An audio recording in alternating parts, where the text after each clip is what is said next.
ஒரு கிராமத்தில் தீபிகா என்ற சிறுமி இருந்தாள். அவள் மிக சாதாரண குடும்பத்தைச் சேர்ந்தவள். பள்ளிக்குப் போகும் வழியில் அவள் பெரிய பங்களாக்கள், கார், அழகான உடைகள் போன்றவற்றை பார்த்து, நான் ஏன் இதெல்லாம் பெற முடியாது என்று சிந்திப்பாள். ஒருநாள் பள்ளியில் ஆசிரியர் கேள்வி கேட்டார், உங்கள் கனவு என்ன? தீபிகா துணிவாக கூறினாள், நான் ஒரு பெரிய அதிகாரியாக வேண்டும். என் குடும்பத்தை வளமாக்க வேண்டும். அதைக் கேட்ட சினுப் சகபள்ளி மாணவிகள் சிரித்தன. நீ அதிகாரியா? முதலில் உன் நிலையை பாரு என்று அவளை கிண்டலிட்டனர். தீபிகா நொந்து போனாள். ஆனால் அவள் மனதில் உறுதி கொண்டாள்.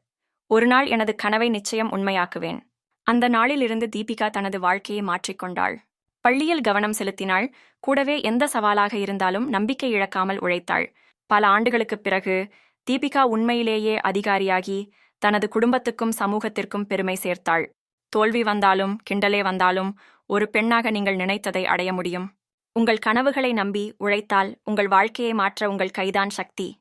நீங்கள் பலமாக இருந்தால் உலகம் உங்களை பாராட்டும்.